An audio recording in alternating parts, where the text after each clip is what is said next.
ছিল, তখন এই শিক্ষক সংকটটা দূর করার জন্য 2021 সালে গণপ্রজাতন্ত্রী বাংলাদেশ সরকার সরকারি কর্ম কমিশনের মাধ্যমে দশম গ্রেডভুক্ত জুনিয়র ইন্সট্রাক্টর টেকের একটা সার্কুলার প্রকাশ করে। এখানে আমাদের জুনিয়র ইন্সট্রাক্টরের পদ ছিল প্রায় 3061টি, এবং আমরা এখানে যে সকল প্রার্থী লিখিত পরীক্ষায় অংশগ্রহণ করি সেখান থেকে আমাদের মোট উত্তীর্ণ হয় 7200-র মতো প্রার্থী। এটা ইন্ডিভিজুয়ালি 4500-র মতো হবে।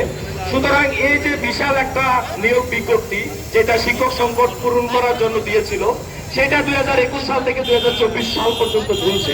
এটা এখনো নিয়োগ কার্যক্রম সরকারি কর্ম কমিশন শেষ করতে পারে নাই।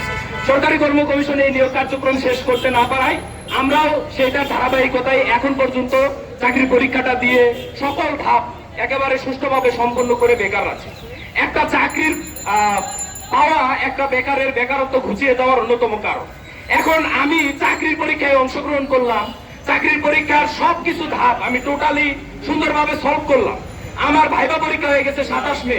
আজকে ভাইবা পরীক্ষা শেষ হওয়ার পর 4 মাস অতিবাহিত হচ্ছে। তারপরে একটা সার্কুলার শুধুমাত্র চূড়ান্ত ফলাফল না দেওয়ার জন্য ঝুলে আছি।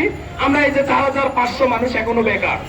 আমাদের এই বেকারত্ব ঘোচাইতে, আমাদেরকে যোগ্য প্রমাণ করতে নতুন করে যদি আমাদের এই যে নিজেকে যোগ্য প্রমাণ করতে যে পরীক্ষা ব্যবস্থা, এইটা উত্তীর্ণ হওয়ার পরেও যদি আপনাদের পছন্দ না হয়, আপনাদের মন মতো না হয়, তাহলে আপনারা বলেন আমরা মরে যাই, তারপরেও রেজাল্টটা প্রকাশ করেন।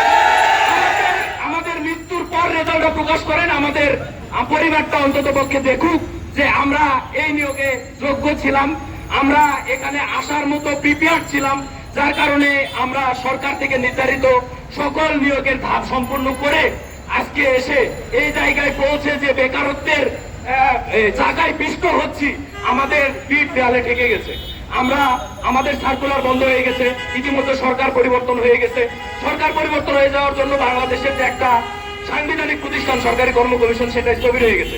সরকারি কর্ম কমিশনের স্থবিরতা না কাটানো পর্যন্ত আমাদের এই যে বেকার সমাজ, তাদের বেকারত্ব কখনো ঘুচবে না। কারণ সরকারের এই একটা প্রতিষ্ঠান নবম গ্রেড থেকে শুরু করে 12তম গ্রেড পর্যন্ত তারা বিভিন্ন পদের ক্যাডার নন ক্যাডার নিয়োগ দিয়ে থাকে।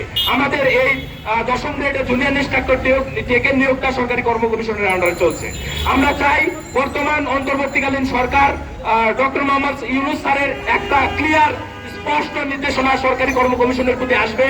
সরকারি কর্ম কমিশন একটি সাংবিধানিক প্রতিষ্ঠান হইলেও এটি যেহেতু জনপ্রশাসন মন্ত্রণালয়ের অধীনে কাজ করে, সুতরাং জনপ্রশাসন মন্ত্রণালয়ের সিনিয়র সচিব স্যারের আমি দৃষ্টি আকর্ষণ করছি, স্যার যেন আজকে দিনের মধ্যেই আমাদের ফলাফল প্রকাশের জন্য সরকারি কর্ম কমিশনকে একটা ক্লিয়ার দিক নির্দেশনা দেয়। না হলে আমরা আমাদের উদ্দেশ্য দেশে অস্থিতিশীল পরিস্থিতি তৈরি করা না। আমরা রেজাল্টের জন্য কেন আন্দোলন সংগ্রাম করবো? এইটা একটা ব্যতিক্রমী জিনিস।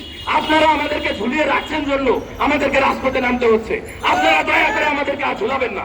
আপনারা এটা থেকে আমাদেরকে রিলিজ করুন, আপনারা আমাদেরকে মুক্তি দিন, আমাদেরকে বেকারত্বের অভিশাপ থেকে আপনারা মুক্তি দিন। আমরা মুক্তি চাই। আমলাতান্ত্রিক কোন জটিলতার কাছে আমরা স্থবির হয়ে এই মুহূর্তে থাকতে চাচ্ছি না।